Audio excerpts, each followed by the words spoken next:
Hello, welcome to another briefing. In this briefing, I'm going to be talking about the upcoming cooler weather pattern here in the Bay Area.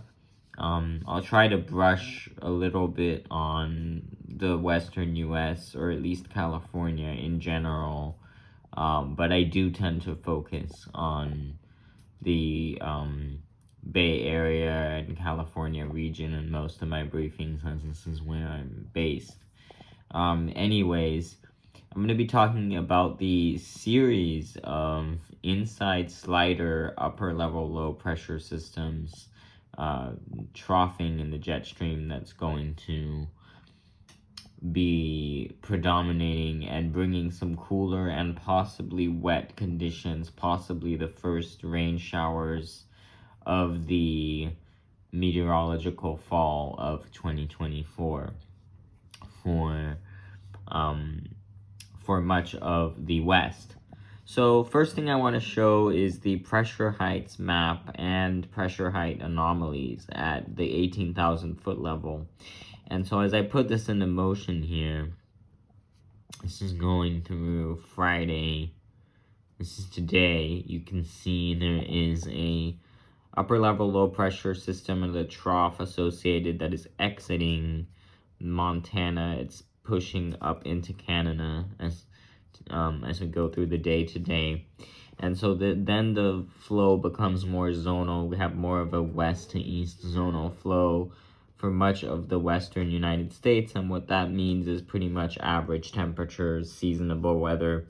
But then you observe as we go into the day tomorrow, Saturday, you have another trough beginning to carve out over the Pacific Northwest here. It's going to start bringing cooler, wetter conditions for them.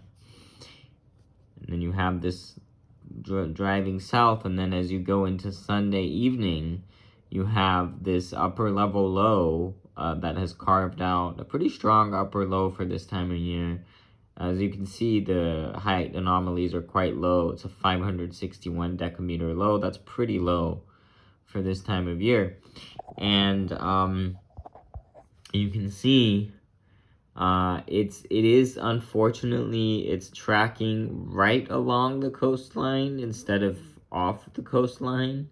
If this were positioned further off of the coastline, it would be tapping into more moisture, more subtropical moisture from the south, and we would get maybe pretty solid amounts of rain. However, because it's taking more of an inside track, what we call an inside slider, it's gonna have limited moisture associated with it. It'll still be able to pull some moisture because it's close enough to the coast, but it's not going to be a lot. It'll probably be some significant rain for the Pacific Northwest, Northern California, and the Sierra Nevada mountains. Bay Area, Central California might get something. Southern California might get a little something. We'll show that in more detail soon.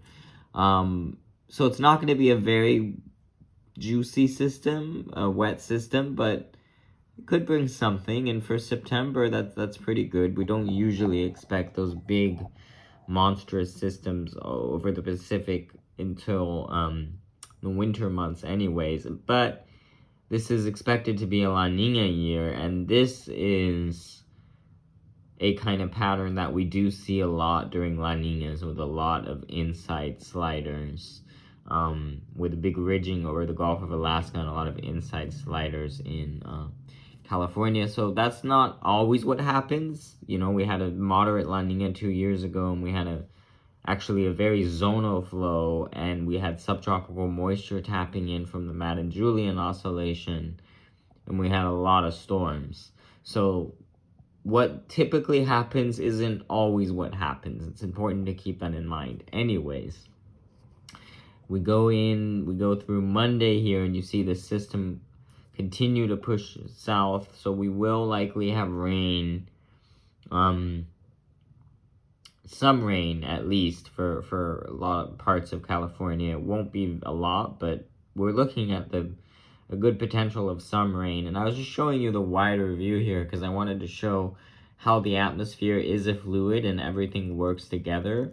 You see it's this big ridge over the Gulf of Alaska that's actually causing, when you look at the waviness in the form of the jet stream, you can see the big ridge here is what causes the troughing over the western United States. When you have the setup where you have ridging nudging into the Gulf of Alaska is when you have a lot of these inside sliders, and I find it interesting to just look at the bigger picture, to zoom out more than I usually do, and show you the large scale and why we have all this consistent troughing pattern here, and show how that ridge way out over Alaska plays a role in our weather here. So now let's get into precipitation amounts. First, I just wanted to show you like the real, this is the temperature anomaly at 5,000 feet over the next few days. As you can see, as we go into Sunday and then Monday, you can see that well below average cold air mass start to take place. And now let's talk about the precipitation. So these are projections. This is up until 5 p.m. on Tuesday. This is what's being projected by the European model. On the left here, you have potentially over 0.2 of an inch for Monterey. You have about 14 hundredths for Half Moon Bay. That's over 1/10 of an inch. That's not bad. And you have many other locations. Look at Livermore, about 1/10 of an inch. You have widespread trace amounts through most of the Bay Area. So this is not too bad for September. This is, again, the track of the system not pulling in a lot of moisture has to do with not getting as much as we would maybe hope, but that's quite a bit. That's something, actually.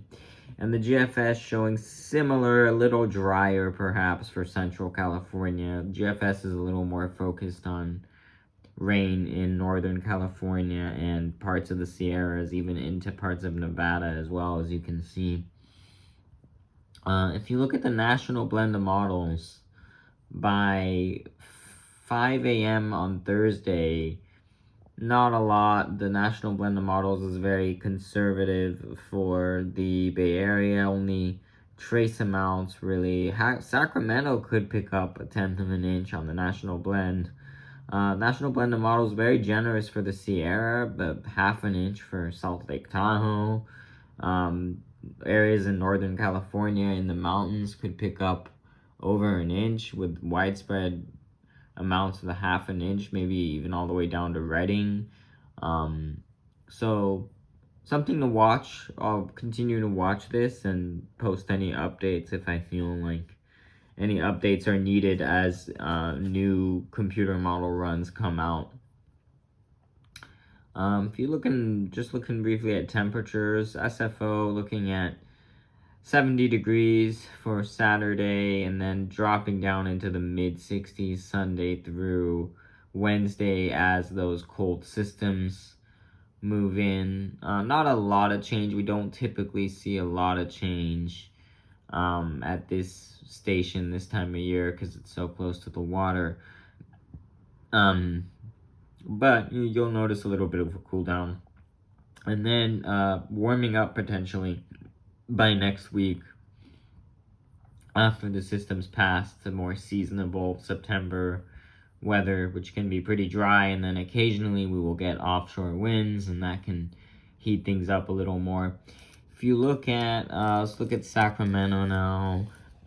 Looking at way more noticeable difference here. The drop from 90 degrees on Saturday down to 70 by Monday, and then mid-70s holding, and then 81 Thursday, and then back into the upper 80s by the time we get to the next weekend. If you look, let's look up at Seattle real quick. Not a lot of fluctuation, upper 60s, 67 from Saturday, 64 Sunday, up to 70 briefly on Monday, and then back down into the 60s. Looking at Portland now, showing mostly in the 70s, down to 63 on Tuesday with a rainy day forecast, and then back up into the mid 70s potentially. Let's just show you briefly LA, mostly 60s. This is out by the airport, which can be a bit cooler than downtown, by the way. And then up into the 70s. One more spot, I'll show Palm Springs. Upper 90s, close to 100, and then down into the mid 80s. That's going to feel very good for Palm Springs. That's a nice relief. This might be the first stretch of several days below 90 degrees in a while down there. This is going to feel really good. But then, unfortunately, it is that time of year. It still gets pretty hot. Right back up to about 100 by the time we go into the following week. So that's all I have for today. I hope you enjoyed this video. I hope it was helpful. Thank you for watching, and I'll see you next time.